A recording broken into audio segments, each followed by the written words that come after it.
Hello everybody, it's Mrs. Meropol. Thank you for joining us for literacy today. What a story we have for you. The name is Sophie's Squash. Sophie and Bernice, Bernice and Sophie.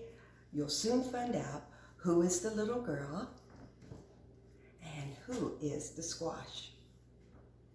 The two go everywhere together.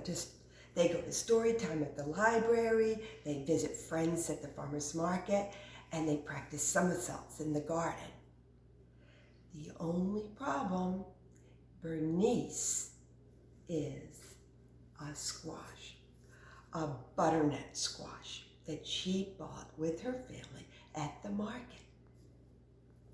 Well, right before we begin to read, let's make sure that our bodies are quiet. Our eyes will be looking at the illustrations. Our ears will be listening to all of the sentences that tell a story.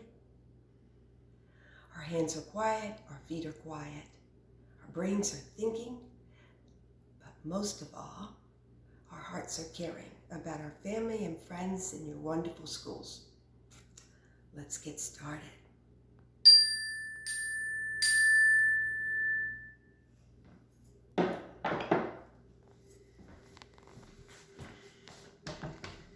Sophie's Squash.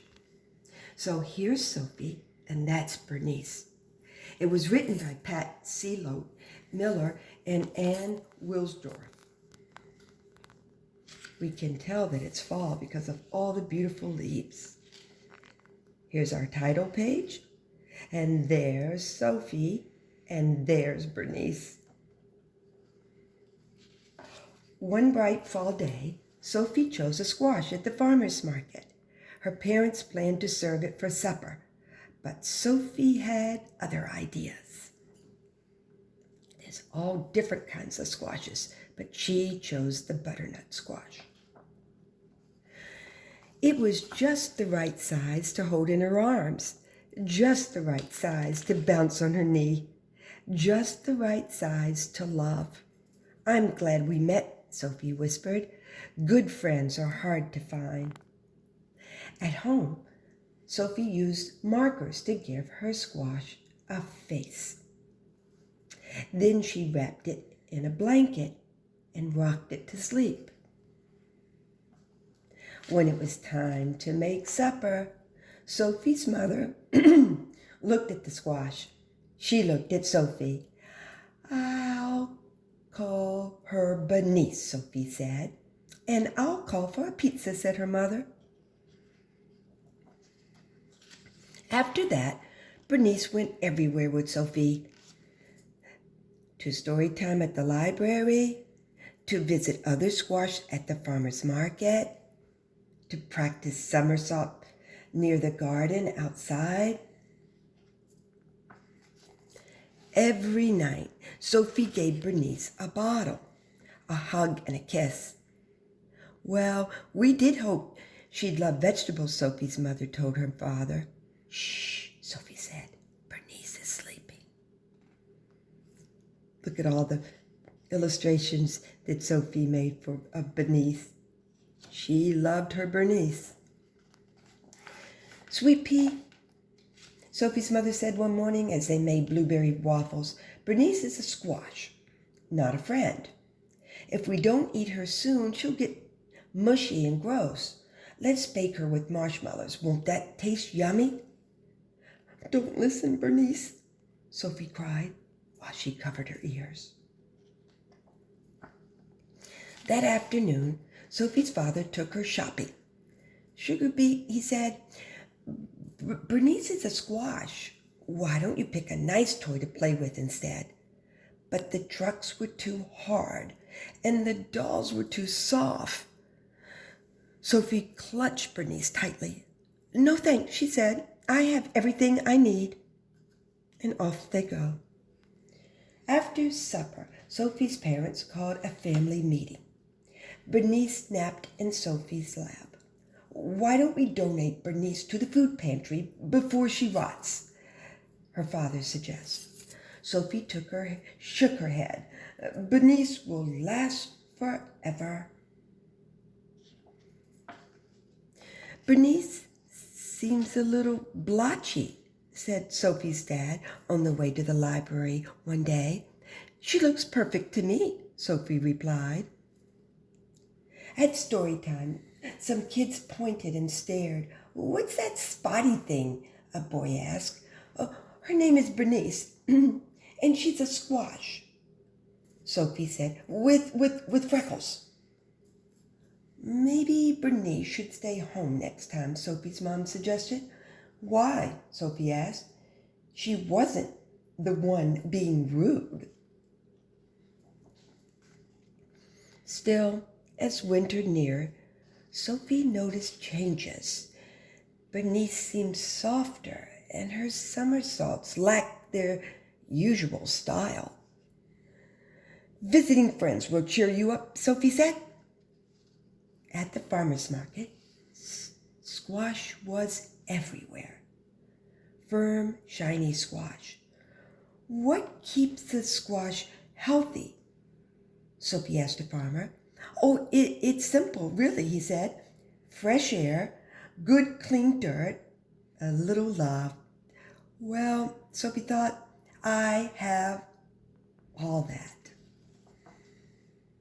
At home, Sophie cleared some leaves from Bernice's favorite spot where she did her somersaults.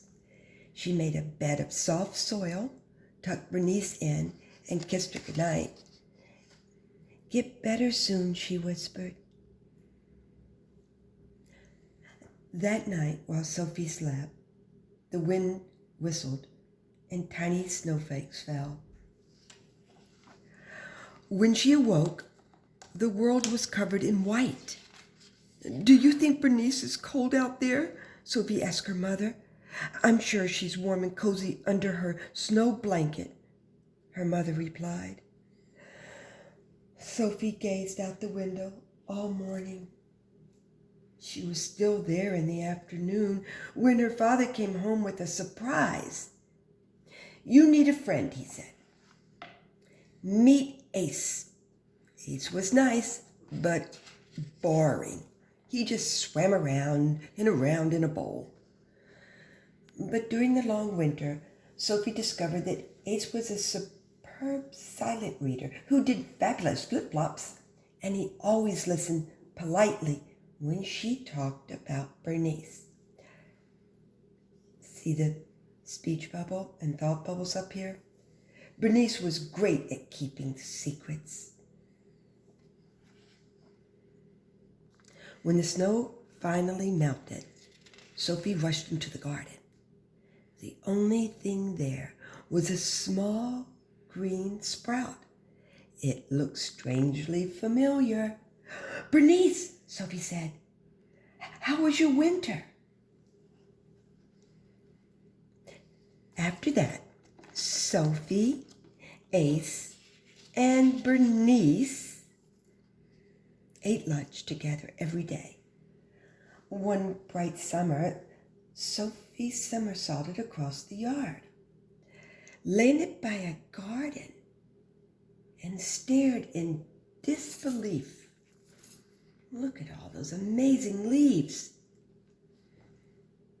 I'm going to make a prediction. I think they may belong to Bernice. Or maybe Bernice had grown into two tiny squash. Wow, Sophie told them. You look just like your mom. Soon, Bonnie and Baxter were just the right size for Sophie to hold in her arms and bounce on her knee, and just the right size to love. Bonnie and Baxter. I absolutely love this story. I love how they were friends, and especially Sophie, how she took care of Bernice because she knew that Bernice needed to go back to the garden. So today, remember, this is a story about a butternut squash called Bernice. And after Sophie put them in the garden, 2 more little squash came out. So today, when you start your response page, remember always to write your name at the top. This just tells you the title and who wrote and illustrated the book. And this story has a lot about science and also a lot about being a good friend. Today, when you turn over, you'll see the response page. Now at the bottom are the words that you can cut out or use to label: soil, squash, water, vine, and sun. What we did is we took a little image in the book when Sophie went back to where she planted Bernice and what had happened over the winter and spring. So we thought that instead of drawing, if you would like to, you could create the garden out of the paper that we gave you. So I think Mrs. Meropol is going to choose to illustrate by using different paper to represent the garden.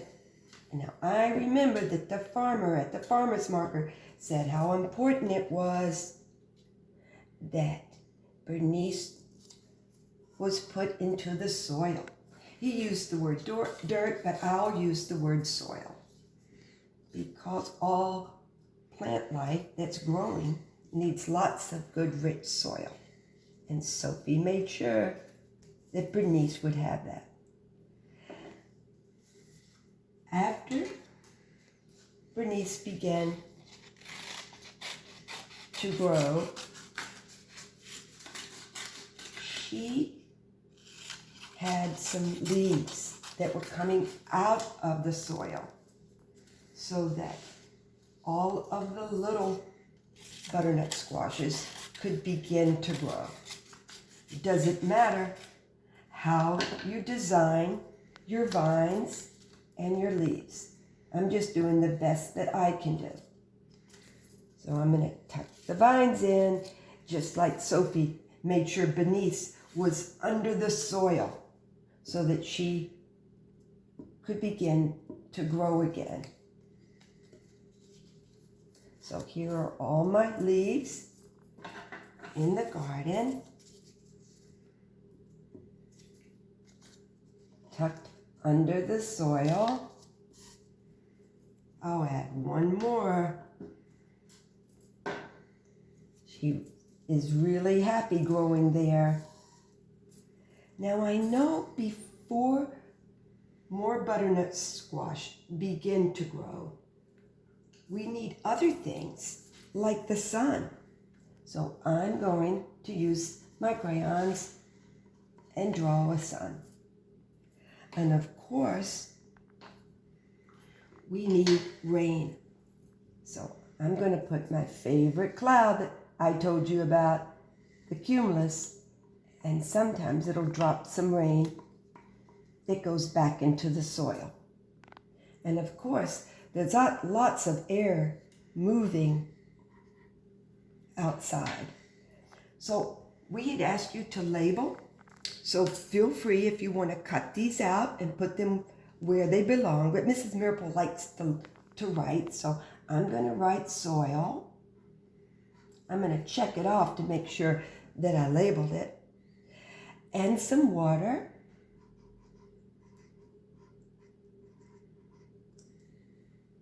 And of course the sun.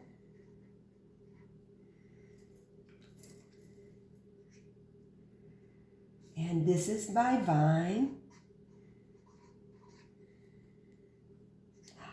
The squash. Well, in the story, 2 squash grew. So I'm going to tuck them right down here. I know Sophie was so excited to pick them from the garden and bring them back to her house. Oops, I have to label that this is the squash. I'll move it over. Here we go. I squished that in. So now I labeled squash. Remember, if you choose to color, you can do that as well. Now the next activity is here. It says draw and label your favorite thing that Sophie did with Bernice. That's basically some of the scenes in the story that you thought were really interesting, like when Sophie took Bernice to the library, or when they played outside and Sophie did somersaults, or when Sophie went to get Bernice at the farmer's market. If there's another scene in the story that you liked, you can also draw it here, but don't forget to label. Well, this was a great story about butternut squash and Sophie. Have a great day.